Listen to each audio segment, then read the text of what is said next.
Good morning, everybody. Last time we have seen about chronic tachycystitis. Before that, we have seen acute tachycystitis and congenital tachycystitis. So, as I said earlier, the leads and lacrimal system generally they are for the short notes. So there is one short note you can be asked in your theory examination: watering of the eye, or what is watering. So what is watering of the eye? This is the main complaint by which a patient can come to ophthalmology clinic.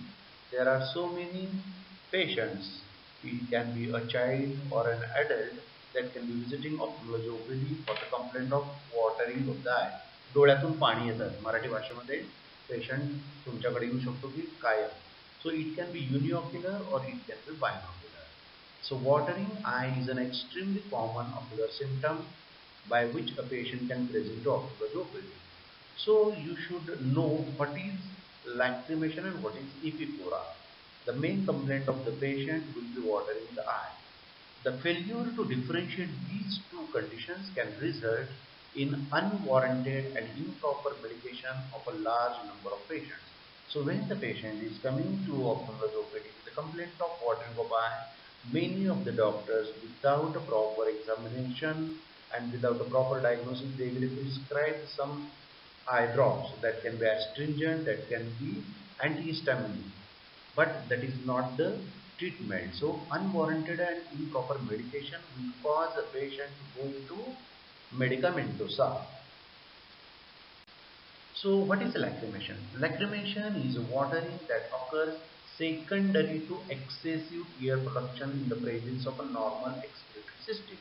So you know that lacrimal system is consist of secretory part and excretory part. So here you have to mention in your answer that lacrimation is secondary to excessive tear production. So there is an increase in the production. So lacrimation can be reflex also. Epiphora. Epiphora is watering that occurs secondary to abnormal excretory system in presence of normal tear secretion. So the differentiating point between lacrimation and epiphora is lacrimation is increase in the secretion and epiphora is there is a decrease in the excretion. So here it is in a tablet form I have written. So you have to draw this table like the secretory system and excretory system. So lacrimation, there is excessive tear production and normal excretory system. In epiphora, there is a tears are normal. The tears are secreted normally, but there is an abnormal excretory system. So there is a problem in the drainage system. So whatever the tears they are normally secreted, they are overflowed, and it looks like the patient is having a watering of the eye. Okay. A watery eye can be the product of, so there can be three things you have to mention in your watering of the eye short note. There can be excess tear production, that is called as the hyperlacrimation. There can be disturbed ocular surface tear fold, that is lid malposition. So the tears are increase in quantity, or there is a problem in the drainage system and there is a disturbed outflow, that we call it as a epiphora. So what is hyperlacrimation? Increase in the quantity of tears. It is increase in the quantity. Why there is increase in the quantity? It is because of the problem in the lacrimal gland. That is called as a primary hyperlacrimation. Then there can be reflex hyperlacrimation because of the irritation of cornea, irritation of the conjunctiva. Even there is a foreign body inside the eye that can cause a reflex hyperlacrimation. And there is another thing that can cause hyperlacrimation, that is called as a central phenomena, that is central hyperlacrimation.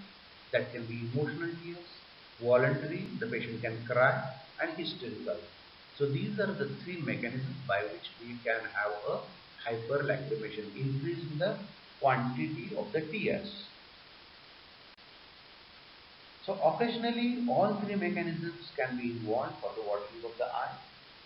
Epiphora is due to some form of compromised drainage which can be caused by punctal phimosis or stenosis. Then there can be canalicular stenosis. You know that there are two canaliculars, upper and lower, and obstruction at nasolacrimal duct blockage. So when there is a nasolacrimal duct gets blocked, you can have a epiphora. Watering of the eye can be caused because of the obstruction of nasolacrimal duct. It can be congenital. We have seen that in congenital nasolacrimal duct obstruction or congenital dacryocystitis. You know that there is a problem in the wall of Fusner at the inferior meatus. Or watering of the eye, it can be because of dacryocystitis, and that is maybe acquired. So you should know the physiology of lacrimal delivery system. The puncti should be open and in firm opposition to the floor. So generally, if you want to look into the puncta or if you want to look the punctum, you have to draw the lower lid downwards. You have to ask the patient upwards and you have to pull the lower lid of the eye downwards so you can visualize the punctum. Normally, all times the punctum lies in a firm opposition to the floor. So when the lacrimal tears are secreted and they can flow from this lower lid to the punctum and they can be drained. So the tears drain into the puncti, upper punctum and lower punctum from the tear menisci along the lid margin by capillary action, and also due to the negative pressure created by the sac. In this picture you can see there is a tear flow from the outer canthus to the medial canthal region. In the second picture you have seen the lacrimal sac is filled with the tears, and in the third picture the lacrimal sac is emptying into the nasolacrimal duct. So how it happens? So as the sac is surrounded by the orbicularis oculi muscle, normal blinking movement results in negative pressure in the sac when the lids are open and positive pressure when the lids are closed. So the tear is sucked into the lacrimal sac, and when the lids are closed, it will be pushed downwards. The walls at the common canaliculus, that is Rosenmuller, and the nasolacrimal opening into the nose, the wall is Hassner, they ensure unidirectional flow of tears into the nose. The tears are not coming back into the eyes. The tears has a unidirectional flow of tears into the nasolacrimal duct. Paralysis of orbicularis can result in epiphora due to lacrimal pump failure. So in this picture you have seen this anatomical diagram. There is a punctum, then canaliculus, common canaliculus, then nasolacrimal sac, nasolacrimal duct, and wall of Fusner. So whenever there is obstruction at any level, for the obstruction of tear flow anywhere from the punctum to the nasolacrimal duct, you can have a watering of the eye, that is called as a epiphora. So epiphora denotes watering due to obstruction of outflow of tears. It can be eversion of lower punctum because of ectropion of lower. It can be because of occlusion of the lower punctum, that can be congenital or that can be cicatricial. Then it can be occlusion of the lower canaliculus due to scar or foreign body. Foreign body can be eyelash or fungus, or it can be because of chronic dacryocystitis. Then what is lacrimation reflex? So lacrimation reflex, it can be a temporary or permanent. Temporary and permanent, you have to write temporary when the person is walking, going on a bike, and suddenly there is a lacrimation, that unless proved otherwise uniocular, it can be a foreign body. So when there is a stimulation to the cornea or a conjunctiva, you can get a reflex watering. In permanent, it can be because of a corneal ulcer. It can be exposure to smoke and irritant gases. That can be a occupational hazard to a cook or a person who is going on as a postman or as a milkman all the time. He is going out, so he is constantly exposed to the smoke, dust, and irritated gases, so he can have a reflex lacrimation. So watering of eyes, how you will go means when a patient comes to you, how will you carry out the management, how will you go for the treatment. So you should differentiate when there is a epiphora, when you are certain it is because of some additional, it is not a increase the quantity of tears, but it is just a problem in the drainage system, you call it as epiphora, but there can be true epiphora or there can be pseudo epiphora. So pseudo epiphora, it is because of the epiblepharon, it is because of distichiasis, trichiasis, glaucoma. The lacus is dry and syringing is patent, so there is no blockage, so it can be called as a pseudo epiphora. True epiphora, it is secondary to either anatomical obstruction or functional deficiency like ectropion or lacrimal failure, and that is differentiated on the basis of syringing of the sac. So epiphora resulting from anatomical or functional inadequacy of the lacrimal drainage system. So how will you go? Defective drainage of tears. So there can be malposition of the lacrimal punctum, there can be obstruction, and there can be lacrimal pump failure. When there is a lower lid laxity or weakness of the orbicularis oculi muscle, the tears are not drained properly. Then there can be causes of epiphora in pediatric age group and adult age group. That is called as epiphora in pediatric age group and adult age group. So the causes of lacrimation, anatomic factors, they are strictures, foreign bodies, tumors and occlusions. The pathology can be orbicularis oculi muscle weakness, punctal and eyelid malfunction, nasal obstruction, and in lacrimation you can have a corneal foreign body, irritation of cornea, nasal irritation and ocular surface inflammation. So all lacrimation generally it is because of reflex, because of something happens that can be a temporary also, it is not a permanent one. So in this picture, in a pediatric age group, you can see the pictures. First picture is about allergic conjunctivitis, vernal or you can say palpable allergic conjunctivitis. So in that patient, you can get irritation and there can be watering of the eye, tearing of the eye. Another picture that can be a glaucoma, there is cornea is also involved, so there can be reflex tearing.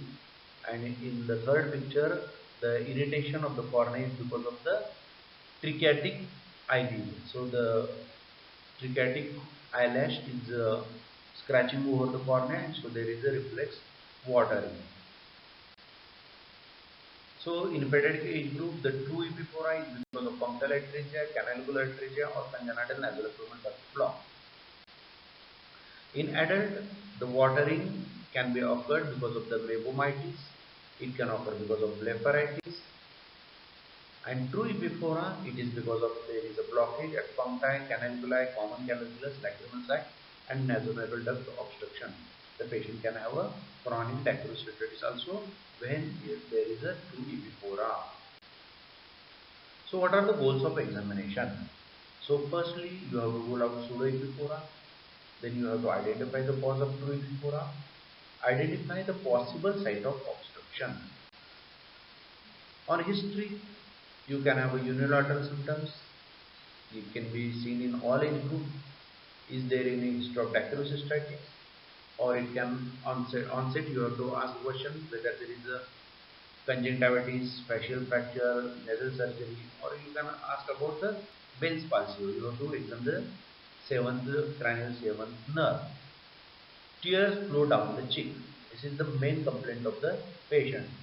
गालावरून पाणी येतं, डोळ्यातून पाणी वाहतं की ते गालावरून पण बाहेर येतं. So the tears flow down the cheek. Generally it is because of a obstruction. So we call it as a epiphora. Then in pseudo epiphora, it can be bilateral, older age group, non-specific complaint, associated pain, irritation, burning, and the patient complains of watery eyes. डोळे पाण्याने भरलेले दिसतात परंतु ते बाहेर overflow होत नाही. There is no overflow. The eyes, misty eyes, watery eyes, you can call it is. So pseudoepiphora can be seen in dry eye.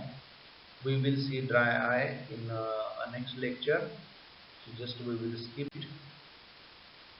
So you are examining a patient of complaint of watering of the eye, or you want to rule out lacrimation from epiphora. So you have to inspect the lids and puncti. You have to examine the slit lamp examination, lacrimal system. If necessary, you have to do probing of the lacrimal sac or syringing of the sac. You have to do the diabetes separation test, nasal examination. Then radiology, you have to go for dacrylcystography or scintillitography. So external examination, the puncti eyelids, just I have mentioned, you have to see the position of the punctum, whether it is opposed to the globe. Then you have to see whether the eyelid is outward rolling of eyelid, that is ectropion, or you have to see whether there is any irritating eyelash. So these are the pictures where you can see the inspection on eyelids, whether there is a laxity of the eyelid, whether there is a facial palsy, whether there is entropion or ectropion.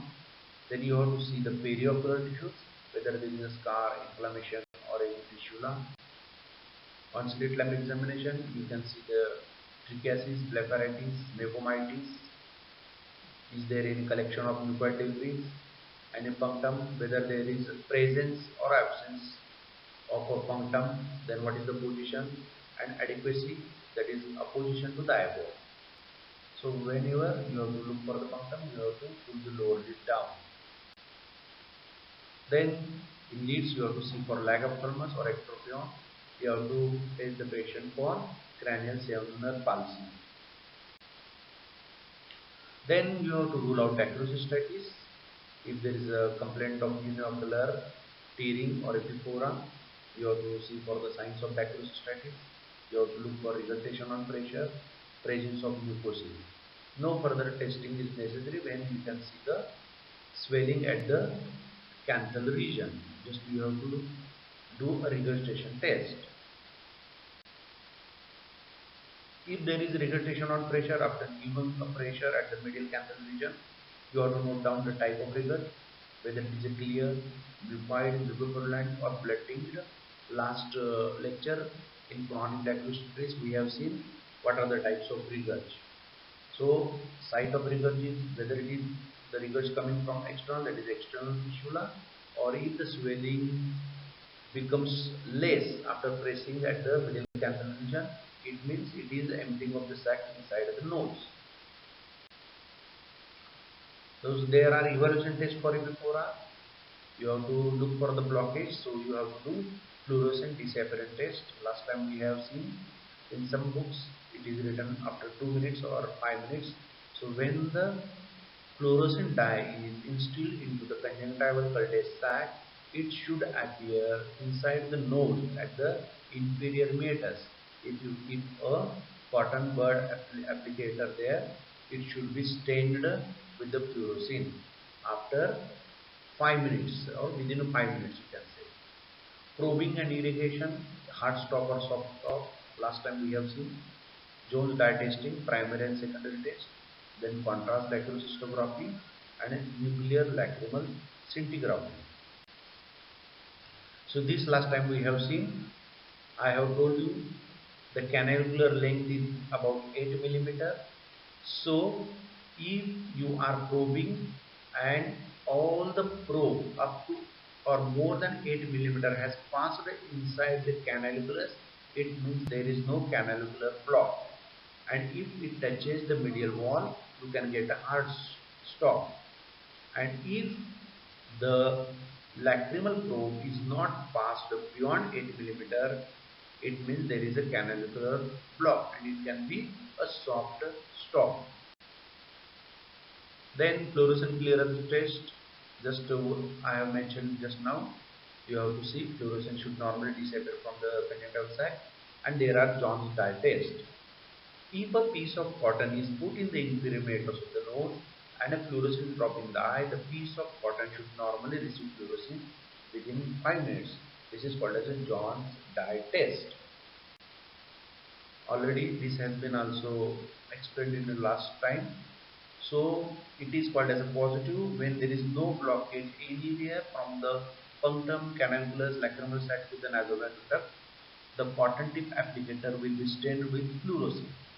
If there is a block at the nasolacrimal duct, even the dye enters inside the punctum, canaliculi and the lacrimal sac, the cotton tip or the bud will not get stained. Also, if the dye is entered inside the punctum but there is a canalicular block, again there will be no fluorescence inside the nose. So you have to differentiate between a mechanical obstruction or lacrimal pump failure. So what you can do after doing this test, you can irrigate the lacrimal sac. So if there is a blockage at the nasolacrimal duct area, if you irrigate, already the fluorescein has entered inside the sac through punctum inside the nasolacrimal sac. So if you forcefully irrigate the lacrimal sac, the nasolacrimal duct opening will be clear and there will be fluorescein inside the nose. But if there is a lacrimal pump failure, the fluorescein has not entered inside the lacrimal punctum because there is no sucking of the tears. So fluorescein has not entered. So what is the treatment? Lacrimation treatment usually medical, dry treatment consists of topical lubricants, in blepharitis. So symptomatic treatment you have to give. In blepharitis you have to give oral tetracycline and topical lubricants. Also you have to tell the patient cleanliness or lead hygiene. Ectropion or entropion, you have to go for the lead repair. Primary punctal stenosis, it is a dilatation with metal chip punctum dilator or punctoplasty.